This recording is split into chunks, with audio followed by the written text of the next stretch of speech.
কোনো ঝামেলা ছাড়া মাত্র 10 মিনিটেই বানিয়ে ফেলো সুজি দিয়ে একদম নরম তুলতুলে ভাপা পিঠা।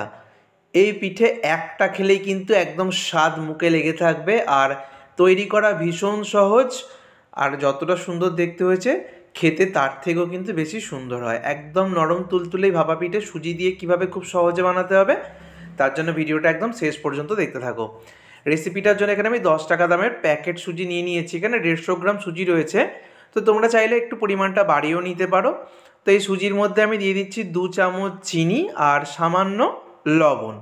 এবার আমি দিয়ে দেবো লিকুইড দুধ। লিকুইড দুধ এখানে হালকা গরম রয়েছে, মানে খুব সামান্য গরম, হাত ছোঁয়া গরম। চিনিটা গুলে যাবে আর সুজিটাও কিন্তু ফুলে উঠবে, তো খুব ভালো করে আমি নেড়ে চেড়ে দিচ্ছি। এখানে আমি 300 গ্রাম লিকুইড দুধ নিয়েছি, খুব ভালো করে আমি মিশিয়ে নিয়েছি। এবার ঢাকা দিয়ে রেখে দিলাম 15 মিনিট মতো। 15 মিনিট পর আমি ফিরে এলাম। 15 মিনিট পর আমি দেখিয়ে দিচ্ছি, খুব ভালো করে নেড়ে চেড়ে দেখো। মিশ্রণটা কিন্তু খুব বেশি পাতলা করা যাবে না, আবার খুব বেশি ঘনও করা যাবে না। খুব বেশি যেন ঘন না হয়ে যায়, আবার একদম পাতলাও না হয়ে যায়, এটা শুধু মাথায় রাখবে। এবারে আমি দিয়ে দিলাম ছোটো চামচের হাফ চামচ মতো বেকিং পাউডার। বেকিং পাউডারটা দেওয়ার পর খুব ভালো করে মিশিয়ে নেব, তারপরে আমি হাতায় করে ফেলে তোমাদেরকে দেখিয়ে দিচ্ছি। তো এবারে আমি ছোট ছোট স্টিলের বাটি নিয়েছি, বাটিগুলোর মধ্যে খুব ভালো করে তেল লাগিয়ে নিচ্ছি। খুব ভালো করে তেল ব্রাশ করে নেওয়ার পর এবার আমি সুজির যে ব্যাটারটা করে নিয়েছি সেটা দিয়ে দিচ্ছি প্রথমে। তো হাফ বাটি মতো প্রথমে দিয়ে দিয়েছি। এবার দেখো দিয়ে দিচ্ছি নারকেল, প্রত্যেকটা বাটিতেই আমি দিয়ে দেবো। তো এখানে ফ্রেশ নারকেল কোড়াও দিতে পারো, বা ডেসিকেটেড কোকোনাট পাউডার যেটা বাজারে পাওয়া যায় সেটাও দিতে পারো। তারপরে দিয়ে দিচ্ছি গুড়।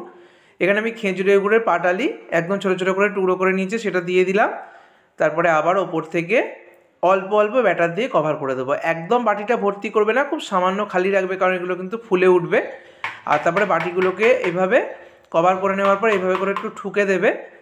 তারপরে দেখো ওপর থেকে কিশমিশ দিয়ে সাজিয়ে দিচ্ছি। সাজানোটা সম্পূর্ণ অপশনাল, তোমরা যে কোনো পছন্দ মতো ড্রাই ফ্রুটস দিয়ে সাজাতে পারো, তবে কিশমিশটা যেহেতু সবার বাড়িতেই থাকে তাই কিশমিশ দিয়ে সাজিয়ে দিলাম।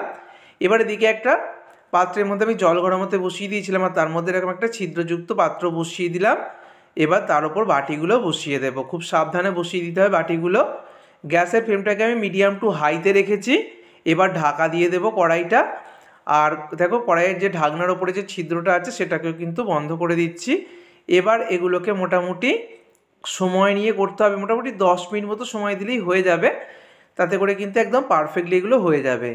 তো 7-8 মিনিটের মধ্যে একবার চেক করতে পারো, এরকম টুথপিক দিয়ে চেক করবে। আমি ঠিক 10 মিনিট পর চেক করছি।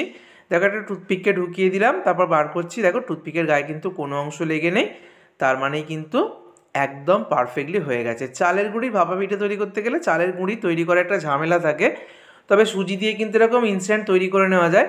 আর সম্পূর্ণ ঠান্ডা করার পরে কিন্তু বাটি থেকে বার করবে। দেখো সম্পূর্ণ ঠান্ডা করলে কিন্তু এগুলো বাটি থেকে ছেড়ে আসবে, যেহেতু তেল লাগানো রয়েছে। দেখো বাটিটাকে ধরে উল্টিয়ে একটু টোকা দিলেই কিন্তু বেরিয়ে আসবে। আর কত সুন্দর দেখো বাটির সম্পূর্ণ শেপটা কিন্তু এর মধ্যে চলে এসছে, কত সুন্দর দেখতে হয়েছে। দেখো একদম তুলোর মতো নরম তুলতুলে হয়। আবারও বলছি, সম্পূর্ণ ঠান্ডা করে নেওয়ার পরই কিন্তু এগুলোকে বাটি থেকে বার করবে। আর দেখো খুব সহজেই কিন্তু বাটি থেকে ছেড়ে দিচ্ছে। কতটা সুন্দর হয়েছে দেখে তোমরা আশা করছি বুঝতে পারছো। দেখো বাটির শেপ কত সুন্দর চলে এসছে। আর সাইডে দেখো খেজুরের গুড়টাও কিন্তু খুব সুন্দরভাবে ভাপা পিঠের মধ্যে দেখা যাচ্ছে। তো আমি প্লেটের মধ্যে সাজিয়ে দিয়েছি, আরও কয়েকটা ভাপা পিঠে বানিয়ে নেব। তো এইভাবে বন্ধুরা তোমরা একবার ভাপা পিঠে বানিয়ে দেখতে পারো বিনা ঝামেলায়, দুর্দান্ত লাগবে। একদম নরম তুলতুলে, মুখে দিলেই মিলিয়ে যাবে। আমি একটা ভাপা পিঠে তোমাদের সাথে কেটেও শেয়ার করব। তো যেভাবে দেখালাম এইভাবে সুজি দিয়ে তোমরা ভাপা পিঠে তৈরি করো, আর কেমন হয়েছে সেটা আমাকে অবশ্যই কমেন্ট করে জানিও। ভিডিওটা ভালো লাগলে বন্ধুদের মধ্যে প্রচুর শেয়ার করো। সকলে সুস্থ থেকো, সকলকে ধন্যবাদ।